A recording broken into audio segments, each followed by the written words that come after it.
We're following up on a Wednesday's winter storm that brought damaging winds to parts of the White Mountains. I'm ABC 15 meteorologist Justin Hobbs. I spoke with power company officials as well as Show Low City officials about the damage that they saw and how they worked swiftly to restore things back to normal.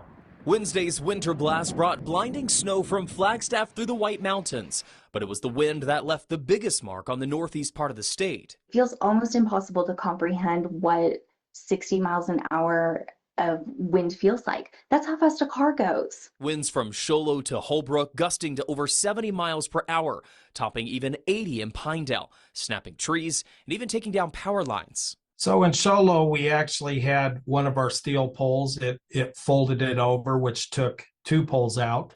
And then we had a couple areas, one in Taylor and then in Holbrook that had wire down. At its peak, 2,800 APS customers lost power, but crews moved fast. We put in devices that were able to divert that energy and bring many customers up. Within 1 hour, that went down to 50 customers. The outages hit Show Low City Hall, Public Library, and Recreation Center, briefly forcing city leaders to pause operations.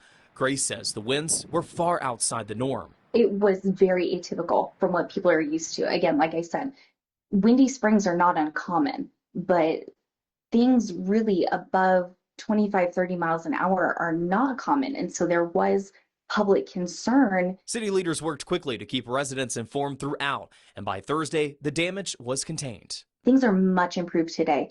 We don't have a whisper of wind today, and I think it's bringing everyone a lot of relief. But the calm won't last. Another storm set to move in overnight, bringing more wind and snow. A wind advisory kicks in at midnight with gusts up to 50 miles per hour expected into Friday, keeping crews on alert. Justin Hobbs, ABC 15 Arizona.